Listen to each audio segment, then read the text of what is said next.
Hello everyone. A pleasant day to all of you.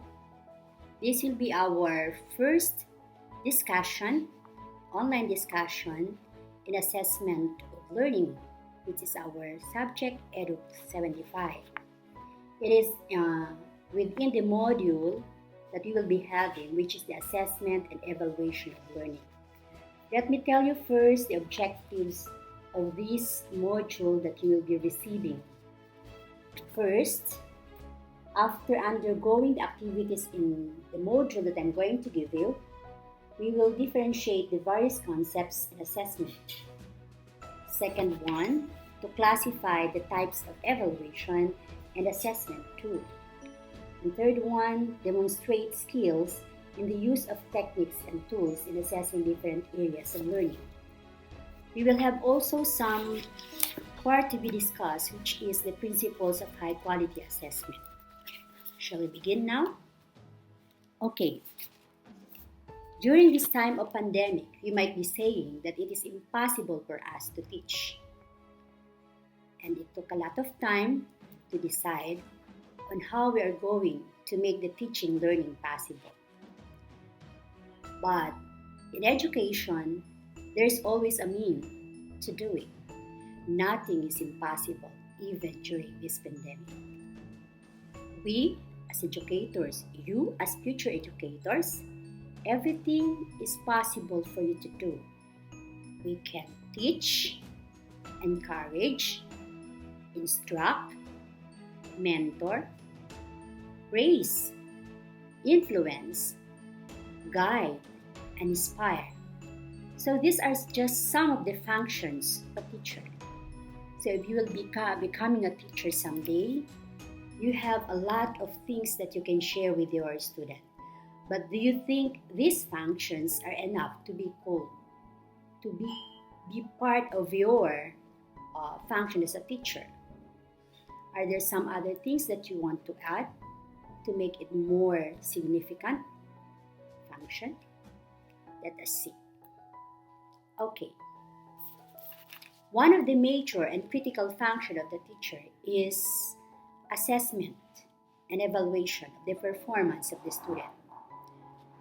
Now, it is quite critical in the sense that with a single value or with a single grade that each student will be receiving, it will measure his performance throughout the year or even throughout the semester.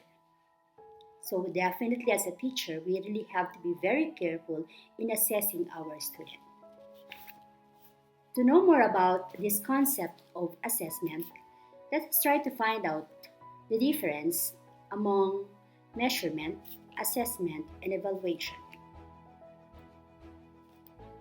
Okay. Every time you can hear test, what comes into your mind or what do you feel about it? So when we say test, we want to measure the skill or the knowledge of the student. Now, there is a term measure, and every time you measure, you used to get data in a numerical value, and that numerical value will represent the performance of the student. In giving a test, you are being assessed. The teacher is gathering the observations, the important evidences of the performance of the students. So that is assessment.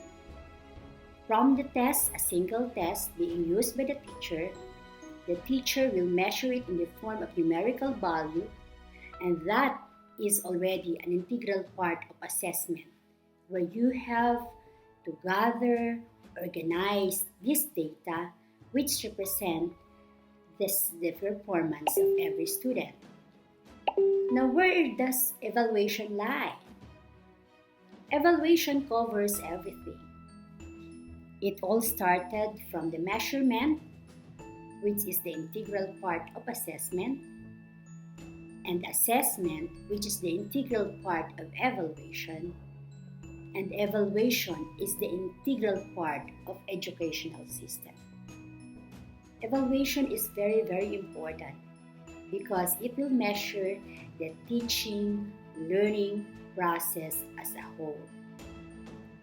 Now look at this image or picture. For a fair selection, everybody has to take the same exam. Take note, the same exam. Now you will see here the different animals. We've got the monkey, the bird, we have the seal, the elephant, the fish, the dog, and so on and so forth. Now the teacher giving them an exam, telling them to please climb the tree. Do you think the teacher is giving a valid test? You might be saying no. Why? Because if you will notice, one animal differs from another basically with their ability to do. It is impossible for the elephant to climb a tree or even the fish, but more good on the part of the monkey or even the birds. So if you will try to look at the situation and adapt it to the classroom setting, you will be having so many kinds of students. There is where you can find the diversity, the multicultural diversity. Every student has its own ability, has its own interest, has its own attitude.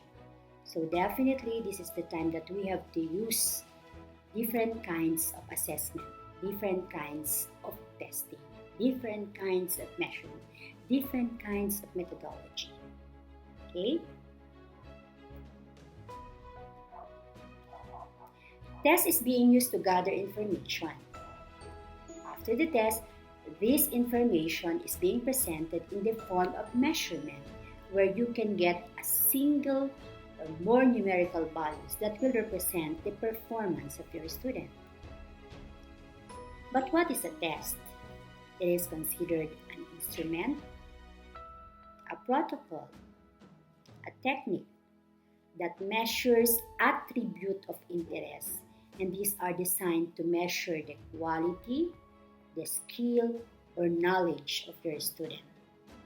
Basically, we are talking of competencies. If you say competencies, it deals with the values, it deals with the skills, it deals with the knowledge of the student. But what is the purpose of giving a test? 1. Motivation. Isn't it that every time you can get a high grade, you feel motivated, and the more you want to study? So that's it. Next, improvement. If you got the test and there is something that you were not able to get it, you try to study more and improve your grade. So that is a sort of improvement. Achievement and even your fulfillment. If you will be able to pass the examination, you will be promoted in another level, and that is also a sort of achievement on your part. Diagnosis. Diagnosis when you want to know the strengths and the weaknesses of your student. It is very important to find out their weaknesses, because from their weaknesses, you will know what are you going to do to improve these weaknesses. A test is also used in grading. It is self-explanatory. Every time you had a test, you are being rated by your teacher, and it will be a part of your end grade. Okay, prescription. When you failed in something, when you were not able to do something in an examination, you are being advised to study this part, review this portion, and go on. Now, another function of the test is classification. Classification is a part of placement.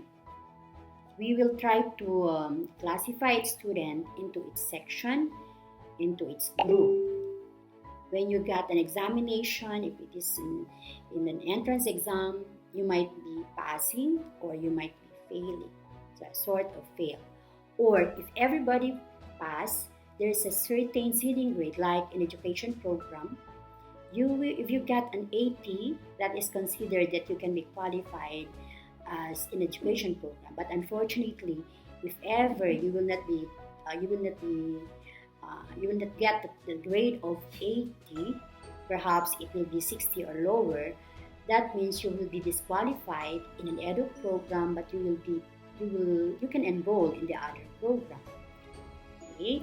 Now, even in Section A, you can say that Section A is considered the best section, and then it will be followed by Section B, Section C, and so on and so forth. But generally, in college, it is not being observed. It might be in elementary or even in high school. There is what we call a star section. Well, prediction. In case that when you are still in elementary, and you will see that you always excel in mathematics, so there is a prediction that when you reach your collegiate level, you better get a course that is more related in number, like accounting.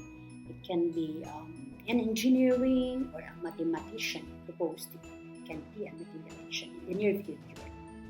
So those are the function or purpose of a test. Okay, look at this image. Is this the test to test us for the test to see if we are ready for a test? Okay. If you will try to analyze the question, it is somewhat complicated. We used to give a test not only for the purpose of testing. I have mentioned to you several functions of a test. Do not give a test just for you, for a punishment. Let's say you have noticed that your students are very noisy. So since that they are very noisy, you will just give a test. So that should not be the case. Or you just want to test the ability of the students, just to separate the fast learners from the slow learners. So that should not also be the case. Take note, we have a saying that no child left behind. So every time you give a test, see to it that your purpose is not to get rid out of the poor student, but rather we want to help this student to improve their performance. And we do not want to call them as poor students.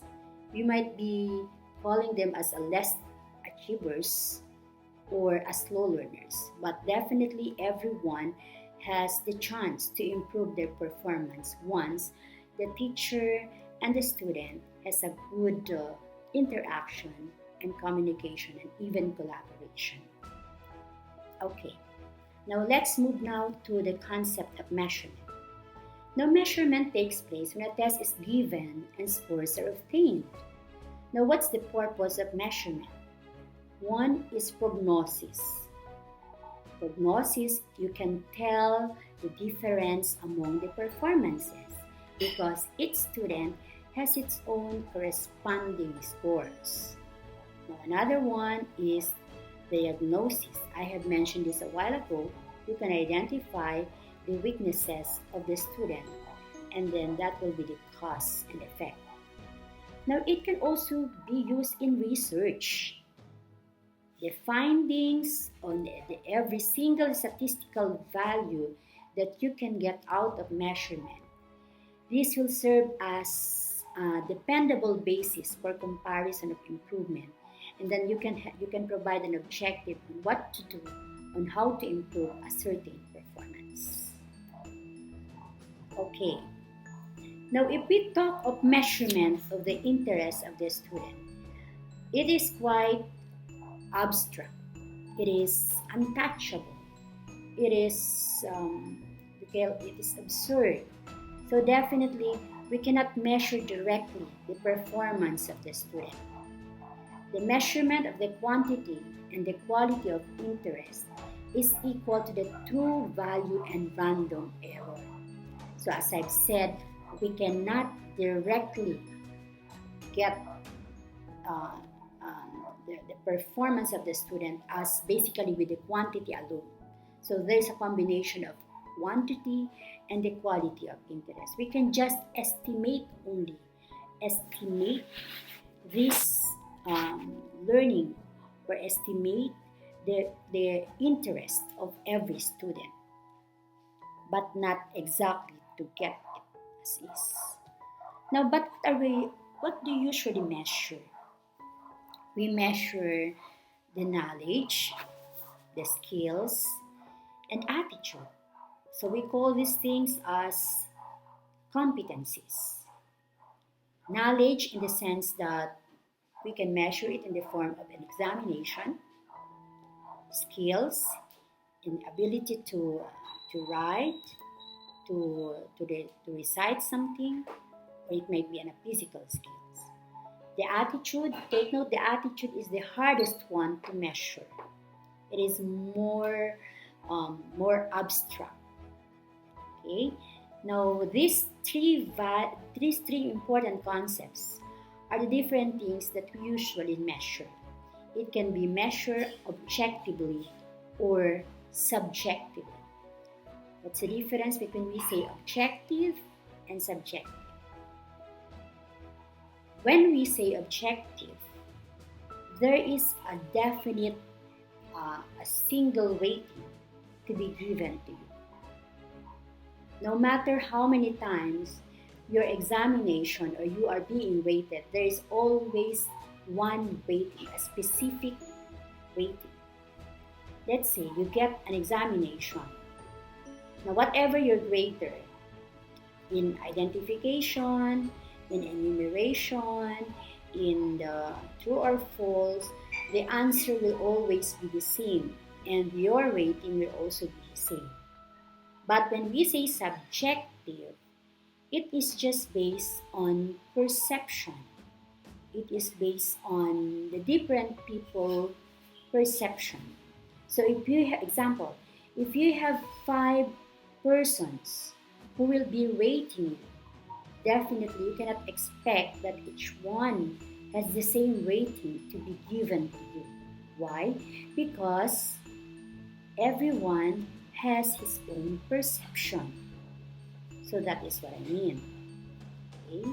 Objective has a definite, has a concrete, and a single rating. Subjective cannot be the same because it is always based on perception of every individual. Okay, but how to assess? How are we going to assess? Now, we must know first the nature of assessment. When we say nature of assessment, it can be classified into 3. It can be formative, it can be reflective, or it can be summative. Okay? Now, formative is being given during instruction. You assess the student during instruction. It can be in the form of exercises. It can be in the form of quizzes. That can be. That is the time that you can still give feedback. You can still review.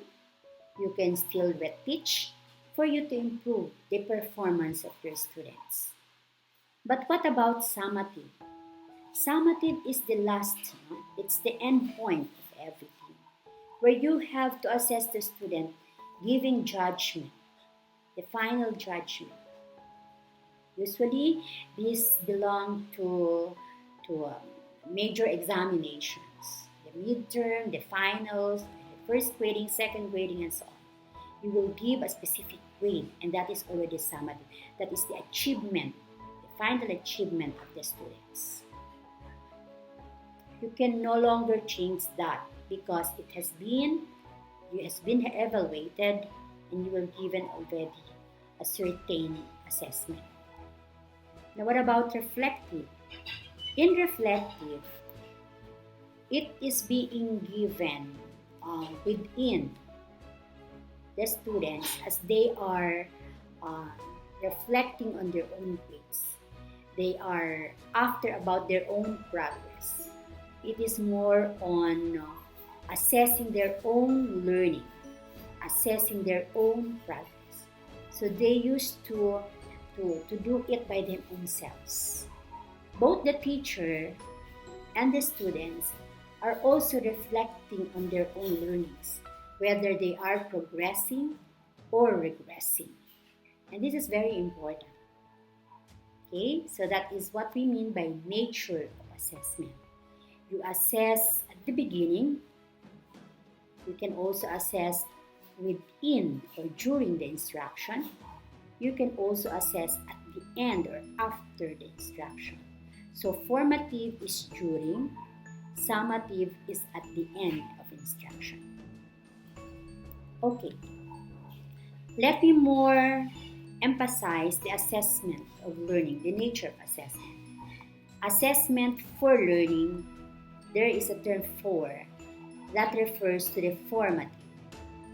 It occurs when teachers use inferences about student progress to inform their teaching.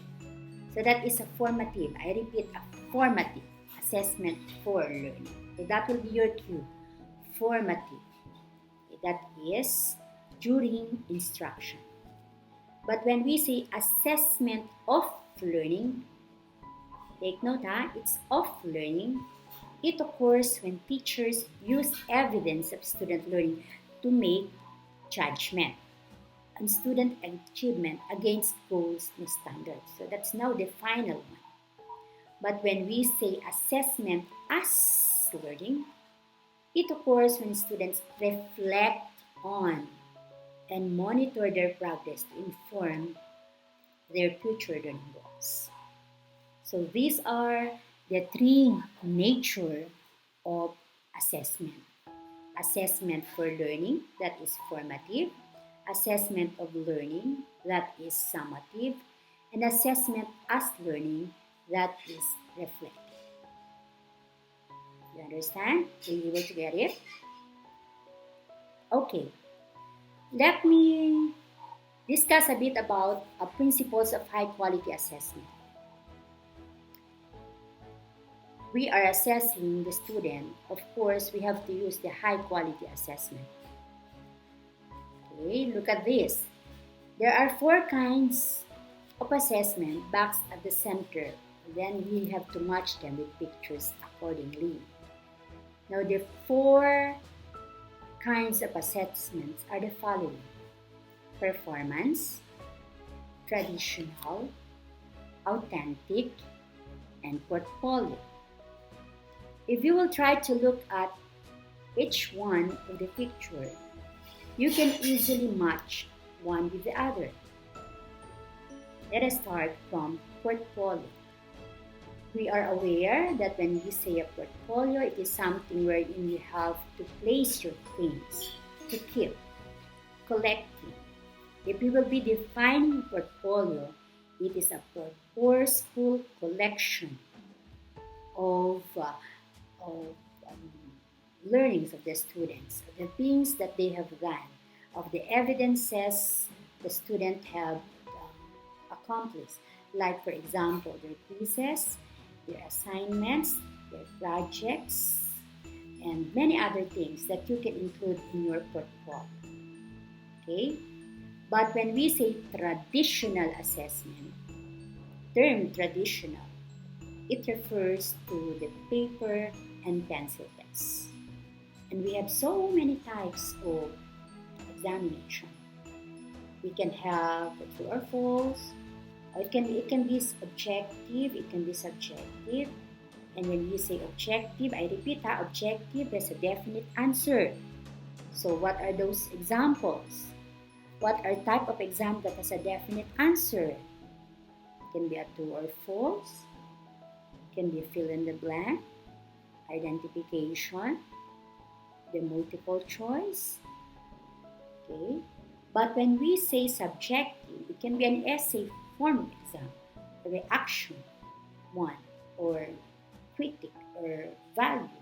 So it is based on the perception of who is answering and who is rating the assessment. Okay, so traditional, I repeat, is a paper and pencil test. Let's move now to performance. Performance is you are doing a certain task. Doing a certain task. We've got so many things that you can do every time your teacher will tell you to perform. It depends on what activity are you going to hold or to handle. Now with these 2 pictures that you can see, One is definitely about a scenery in the barrio. The other one is more in methodology. Now, which do you think is performance and which is authentic? Okay, when we say authentic assessment, this is more on a real life situation. It is always based on a real life setting. So if you will try to look at one is in methodology and the other one is in the life in a barrio, so we can say that an authentic assessment is more on a real life, which is in a barrio setting, unlike with the methodology, the gods and the goddesses. Okay? So this is it. So these are the four kinds of assessment. I repeat, performance assessment. You are doing a certain task. You can sing, you can dance, you can write a song, you can, but as long as basically this is not being performed in an authentic setting. But when you are solving a problem, that is also a part of an authentic assessment. If you are having a simulation of a certain situation that happened in a society or even at home, that is still authentic assessment, part of authentic assessment, when you have your role play. But doing an experiment or something, it can also be a performance base. Now, in portfolio, just simply gather it. In traditional, we just have a paper and pencil. Okay, I hope everything is clear about that. Okay, now why do we assess? How to assess and what to assess?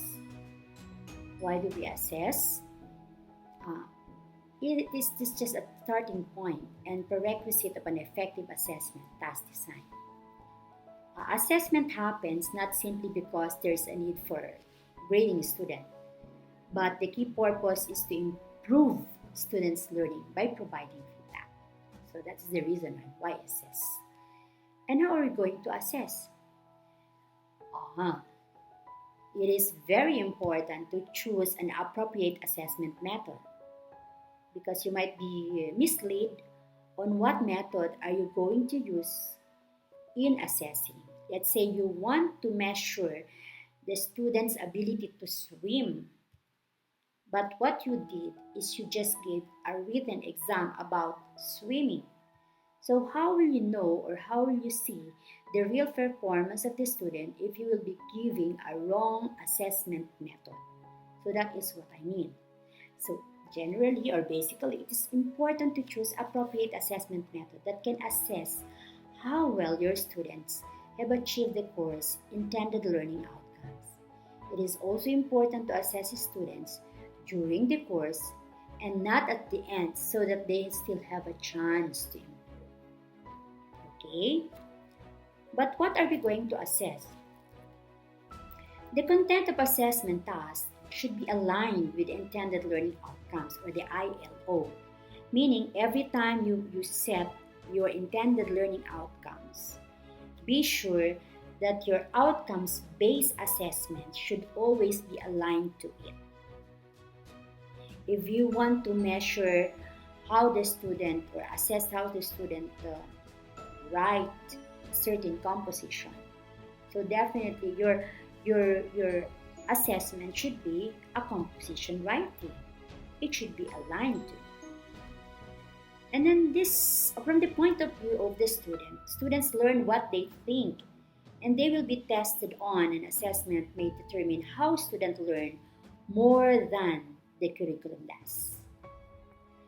Thus, it is important to construct assessment tasks which are really aligned with what the student should be learning. That is the intended learning outcome.